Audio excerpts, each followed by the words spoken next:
So welcome to the podcast, Mark Pattison Show. I am here with one of Porchlight's agents, Dustin Von Yokes. Welcome. Thank you. We're going to talk about just real estate in general. We're actually through the year, halfway through the year. And we're going to talk about production, how the market has changed in the last couple of weeks, what it's looking like and for buyers and sellers, and just interest rates, all the above. Welcome to the Mark Pattison Show. I went from being a solo agent to selling over $1 billion in real estate in just 6 years. I flip houses, I run a portfolio of investment properties, and I help people like you create lifestyles they couldn't even imagine living. I'm going to show you how to make riches through real estate. Welcome to the Mark Pattison Show. So without further ado, this guy's already at $8 million for the year. So hopefully finishing out the year, 16 million, 20 million. What's your goals? My goal from the start was 30 units and over 20 mil. So we'll see.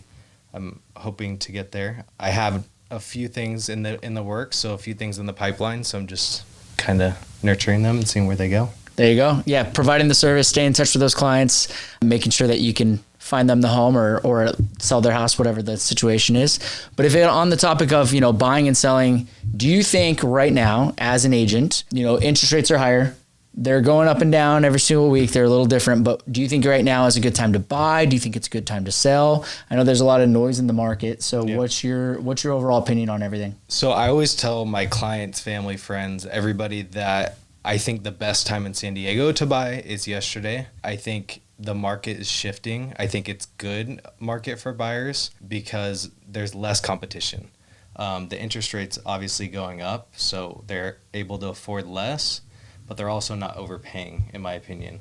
During COVID, we were seeing people paying like $400,000 over on one of my listings. So it's kind of calming down to where it's like, no matter what, there's a few things that you have to I tell my clients, on their checklist, you're not going to be able to check all the boxes. One of my things in buying 2019, before the market got crazy, I had to give up interest rate because I am independently contracted. I don't show a W-2 or all that, so I have a 6% interest rate.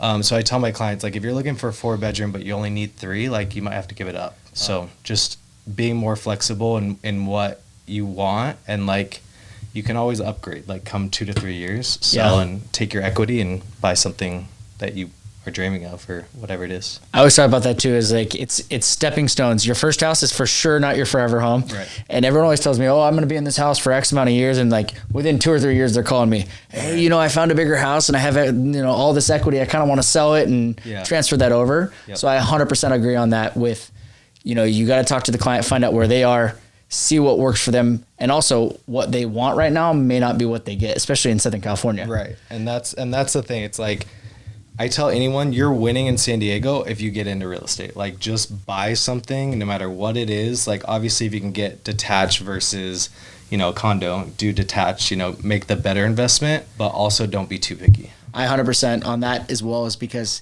I think San Diego we have a unique environment. We have it where we're kind of landlocked, where there's not much room to grow for us. Right. So, and there's so many people that live in Southern California. Despite people leaving, we still have a massive amount of people looking for rentals, looking for, new houses to buy, and we just don't have the inventory. Right. And then two, our industries here in San Diego, as far as we have tech, we have military, it's pretty, recession proof in the sense that people always need to live in San Diego. People always need a place to rent. So if you're buying as an investor, I feel there might be a better time, but in San Diego, I don't think there's really a bad time to buy. It's always going to go up. And it's interesting to see lately because we were so used to 17, 20%, and now it's going up 10%, 11% in a neighborhood. And it's that's still amazing. And even if we get back to normal, which is 5% a year, it's amazing. Yeah. And on the point of San Diego versus other cities, you hear of people wanting to invest in small towns, or hey, it's it's a Class C versus it being a Class A, even market, or even the type of apartment you go after.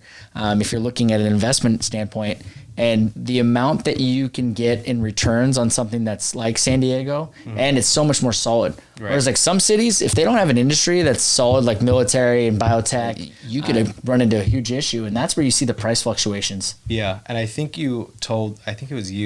someone told me that they had an investor in another state, and he bought because of one industry and it collapsed, and he had like 120 units or something. Yep. And it's insane that like here, like you can do it confidently knowing that you have a million other industries that are going to, you know, it's not going anywhere. And I told one of my clients most recently, she was looking for a place here, selling a place in Mexico, and to me it's a no-brainer because it's going to be a solid investment. And I told her, like, if we're looking at flyover states, like I can't guarantee, like I don't know, but San Diego, I can confidently say it's going up. Yeah. I always say yes to the places that have multiple industries, coastal cities, places where you can't build more. You know, it's like there's more people moving there, and yeah, California, like we talk about, it's like depreciating population, and I mean, it's certain cities for sure, but San Diego is just more and more people every day. For sure. Yeah. Now with it, when you go and you talk to sellers right now, so say the sellers kind of missed the boat because it was a frenzy for quite some time, and you have a client that needs to sell. Do you think now is a good time to sell? What do you think the best thing of making the house the most sellable? And do you think they're still getting offers on properties? What are you seeing? It depends on their situation. Like if you have to sell, you're trying to, you know, downsize, upsize, or move states. Like, I mean, everybody's situation's different, but I still think it's a good time to sell. You're not getting like, my situation and what I tell clients is just price accordingly to what the market's telling you. Like during COVID, we were able to list anything at anything and get near it or more than it. And so it's important now to see like, okay, where's the market at? Like we don't want to overprice this. And then I always go like right under the market just to try to generate multiples. Yeah. So I think it's still a really good time to sell, but just don't expect to get, you know, hundreds of thousands over the value of it. Yeah. And it goes back to, it's not that prices have dropped. It's just that the craziness of the inflated offers going way above asking. Yeah. Because the demand has dropped, but you're still getting offers for what it's worth. Yeah. And I think that's what consumers are so like torn between, because they watch the media and the media is saying we're getting drops, but what I'm seeing firsthand, and I'm not speaking for the whole industry, but what I'm seeing is that now agents can't list something that's worth 1.1 at 1.3 and they expect it to sell in 3 days. Right now, people are listing at 1.1 and still might get, 1.15. They still might get over, but they're not getting under 1.1. Like if it's worth 1.1, it's still going to sell at or a little bit above value. Yep. And then the ones that are seeing price reductions, because we do see price reductions in expirates, it's the unrealistic sellers. It's the people that are, because what was happening was, the neighbor's house sold for 1.1. Well, let's list ours for 1.2. Yep. And they were getting it, effect. And it was just going that, and they were just jumping so fast and so high. Yep. It was kind of getting ridiculous. Whereas now you got to look at it and say, okay, that one, is ours better than this? And we got to make sure that ours is standing out, because a lot more listings on the market, longer showing times. It takes a while to get your home sold. You need to make sure you got new floors, new paint, everything looking good. Staging is important. Yeah, it goes back to like what really sets it apart from the comp. Like before in the crazy market we just had, it's like, you can justify it with anything. Now it's like, okay, what really makes it stand out? So going back to like a normal level market where, we were in such a crazy seller's market. Now it's like, it's leveling out. It's still a seller's market, still a lack of inventory. But things are getting better. Like I don't know. For me, this is what I've been wanting, because I represent mostly buyers. And my buyers are just like desperately trying to get a home and competing against 25 people. So in one case, I had, I think, 35, maybe 40 offers for one client on a single home. Like I'm saying, the home had almost 40 offers. Yeah. And so that was just insane. Like, how do you compete against the other 35, 40 people? It's so hard to stand out. And then all the love letters started and all that craziness. And it's like, we're not allowed to do that. Like it creates a whole nother ball game, but yet people are doing it, so you're going against the people that are, just trying to make cash half the time. Yeah. And cash. We had super low inventory and really low interest rates. Yep. And then the cash buyer came in and would just pay more no matter what, and then refi. Yeah. But yeah, it is funny how that all happened out. And I always say that to buyers, if they're a first time home buyer and they're looking at it, they're like, man, I missed the interest rate at 2%, 2.5. No, you really didn't, because I don't think you were ever really a buyer at that point, because you would have never got your offer accepted with an FHA loan or if you didn't, because there's so many buyers. Yeah. And now that's where I'm like back to where it's more level, where it's like those people who couldn't afford to pay over asking can now hopefully afford to pay asking. And, you know, it's give and take. Like, your interest rate's going up, but you're not paying as much over asking. So I love it. I love the way it's going. And I feel like those 2 or 3 years, like, it's great being a homeowner, seeing that my house is going up $400,000 in 3 years. But as, you know, a buyer, and I want to buy more property, it's like, it's scary to see on that end, because there's so many first home buyers that are trying to get in, but going against these cash investors, and it's like, how can they ever compete? So it's good to see it going back. Yeah. And then also, when you get in at this rate and you get in at this price point, say interest rates come back down, you just refinance. It takes about maybe 20 minutes to gather all the documents again to refi. You send them off to your lender. A lot of the times they can do like a streamlined refi, so they don't even have to pull credit. There's a bunch of stuff that can actually change it to where it's not an issue. I think the issue is waiting for those interest rates to drop, if they ever did again. Yeah. And then it creates even more frenzy, and then you don't get an offer accepted. And then too, added to that is inflation. Like, if people are saying, I had a client yesterday say, we're just saving and waiting to see what happens. And it's like, with inflation, like, having money in your bank account is not, like, it's depleting. Yeah.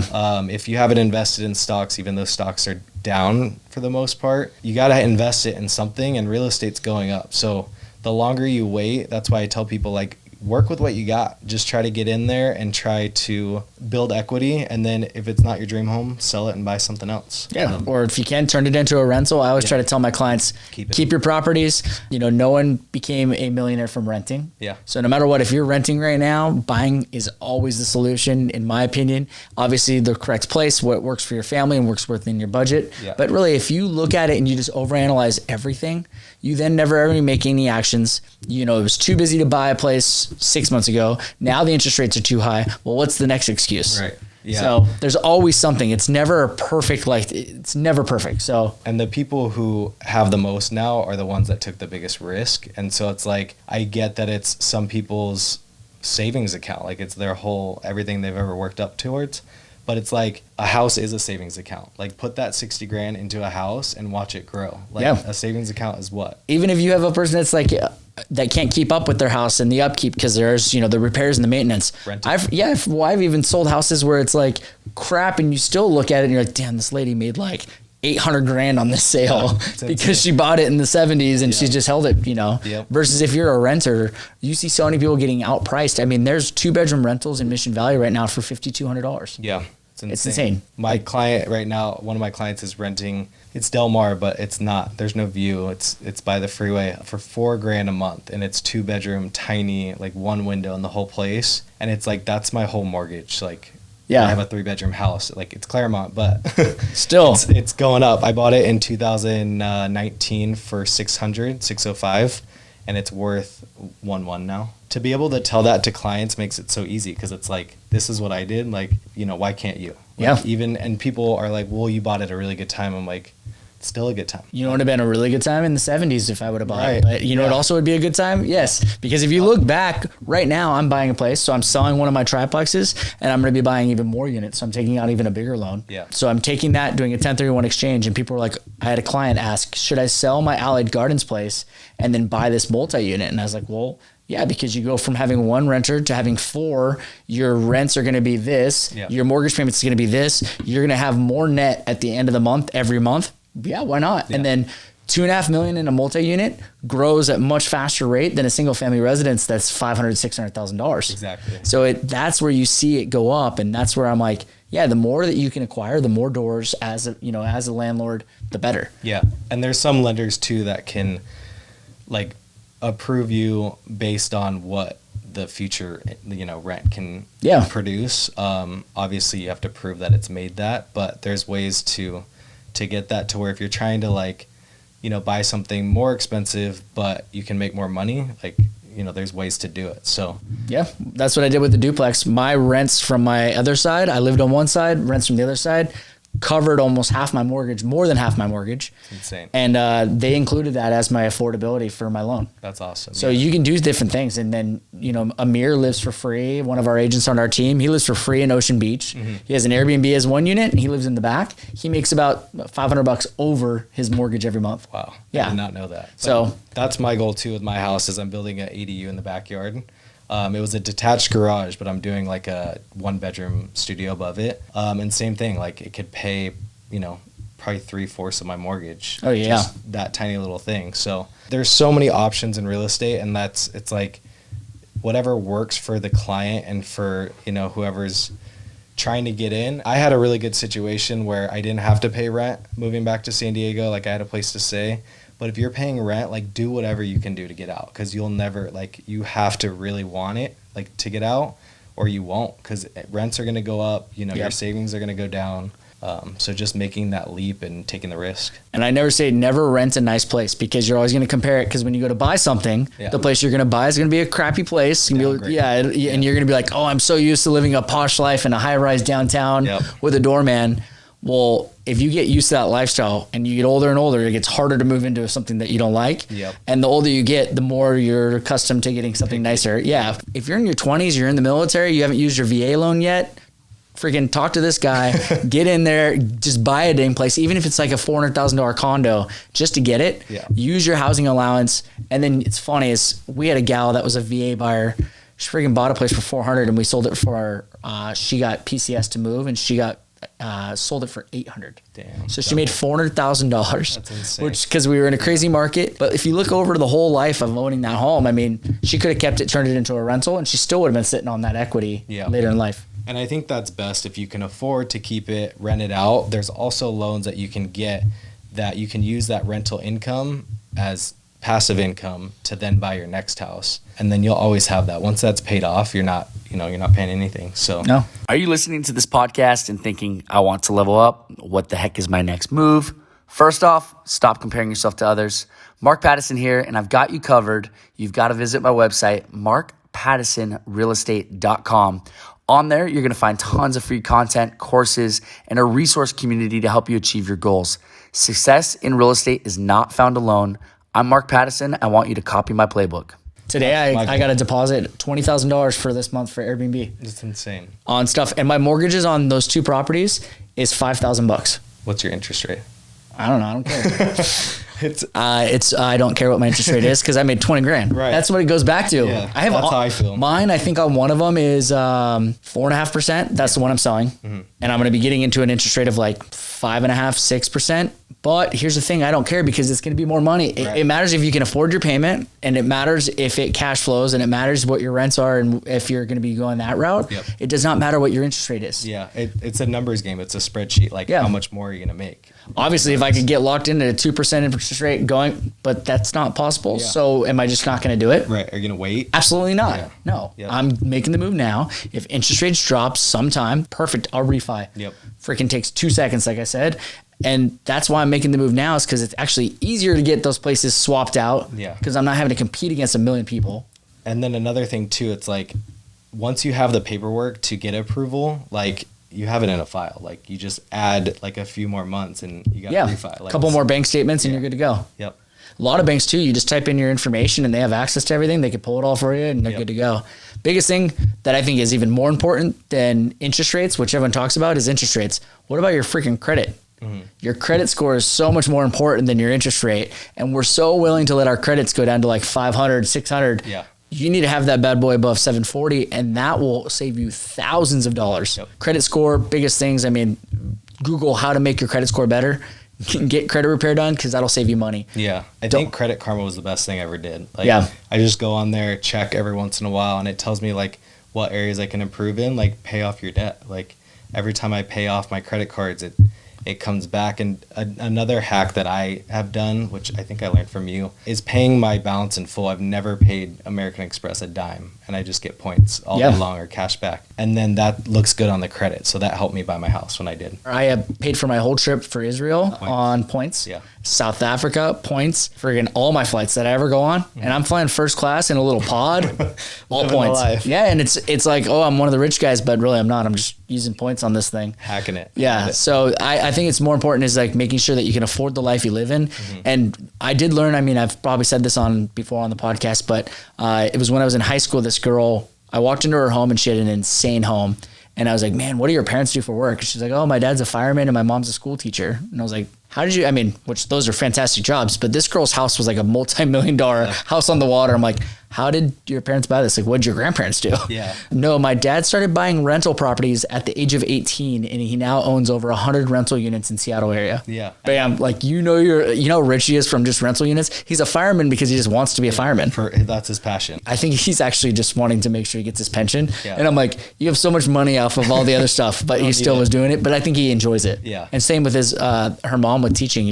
She enjoyed it. And they got to live the life they wanted to live because of that freedom. Yeah. Money is a good thing with real estate is because it gives you the life choices you want to make. It gives you that freedom. And that's what I love about real estate. And that's why I got into real estate. No one in my family was in it, which I also had an advantage there. We know people. And so I'm like, why don't I explore that and get connected to the people from a real estate point? Like my mom owns a hair salon, so she has clients, and then my dad's in construction. So just like getting connected to people, but also just finding what you love. Like I love the fact that I can change people's lives. Like I get someone out of a $4,000 rental, they're then paying $3,000 a month for something that's going up minimum 5% a year. Like it's a no-brainer. And going back to like, you have to take the risk, it is scary, but my mom paid for both of our colleges, high school, we went to private high school off of real estate. She made good decisions buying condos and houses and things like that. So I got to see what it did for my family. I'm like, why wouldn't I want to change people's lives and build my own foundation and buy homes and not have to pay a real estate agent? So another thing too, going back to kind of the market is competing against the cash investors. Like you are going up against people, but if you look at those people, they're successful because they buy real estate. Like all the millionaires that we've ever met, seen, like they own real estate. Yes. So you're going up against these, cash offers, but like if you work with a team like us and you're, working with the right people, you're going to be able to stand apart. And it's all about connections in our industry. Ever since joining Porchlight, literally all I have to say is Porchlight, and they're like, oh, Mark, like Kim, our transaction coordinator, done. Like they accept it even though we're $20,000 below. So it's about being connected to the right people and just making sure your offer stands out regardless if it's cash or not. And I think too, what's helped in this balancing market is less cash investor, less, corporations buying real estate. And I think that's what screwed a lot of first-time home buyers during the whole pandemic. Yeah. It was the big money guys coming in, just scooping everything up. And it really was impossible to get an offer accepted. I felt so bad for all of our agents on our team because it was so dang hard to get an offer accepted. But right now, like I said, your credit score is way more important than interest rate. Yep. So stop focusing on interest rate, get into a place. And if you have to sell, I mean, there's times, and if you need to do 1031 so that you can do, for an investment property, we handle all of that stuff. Yeah. And another thing too is I joined our team middle of the pandemic. And so I got to see what it looked like being an independent agent for a smaller broker and then joining a team. And it was night and day because I'm trying to get offers accepted when it's just a single guy. And now that I have like not only our team, but then I have like, our transaction coordinator, our escrow, that like everybody we work with is so well connected that we're able to just stand out and we're able to like make that connection and get our offers accepted. So I got to see both ends, and it, made me so grateful that I switched. I wasn't looking for a team. Like I told you straight up in our first meeting, like what I wanted as far as my business, like I wanted to cut down on my E&Os, all my things, but I ultimately just wanted to be in a good spot. Our industry is just, there's a lot of people, so it's important like who you network with. Yeah. And that's all we do. Network, parties. Make sure that you're on the good side of everything. Exactly. Because it is, you see some offers come across and you're like, oh, I don't know if I want to work with this agent. Yeah. Obviously you present everything to your seller. For sure. You say, hey, this last one, this person canceled on me, or hey, they just ghosted us after they went into escrow. Yeah. And that's why it's so important. That's why no matter what, I leave on a good note, but like, especially knowing that I'm probably going to work with that agent again. Like no matter what, if I stay in the industry, which I plan on, like we're going to cross paths. So being with the right people as a seller and as a buyer, making sure you're hiring the right people. Like I hear so many like clients and people that have switched to me and they're like, well, we offered 20 offers and like it didn't work. And so like, what did you do? Like, what's your situation and how can I do it different and just stand out? Another thing that I like doing the most with my emails is highlighting everything in the offer. Cause like every agent's busy. They get 20 offers, going through bit by bit and trying to figure out why this offer is different. I just highlight it all, like word for word, like here's the price, here's the close of escrow, like all the things, and spell it out so they don't have to click the PDF. Like they'll check it to make sure, but just kind of giving them that edge where it's like, oh, I can click on this email and figure out exactly what it is. Yep. I mean, because when you're getting multiple offers and you can be because you have to basically date this person for 30 days. Yeah. So they're like, hey, which agent do I want to go and do a contract with? Are they going to be, and that's funny is because most people don't know how important that is when you're represented on the buy side. You think, oh, I can save this % on commission if I go with this person. You wonder why people are discounting. Yeah. Because they are lacking somewhere else. So there is a reason if you go back and look at what you're handling and you get what you pay for. Yeah. And that's another thing is just like knowing the value and making sure your agent's doing what they should be doing. And then they can make up so much money. Like we're talking millions of dollars a house. And so if you can get a request for repairs for $5,000, like that's, could be someone's whole commissions or a part of it. So it's like explaining to them or just letting them know your value and what you could do to like save them money versus like a lot of, consumers will try to use these like Redfin, like these discount brokers, like you're not getting any personal experience. And I met someone last weekend who bought 2 homes with Redfin, like online, sight unseen.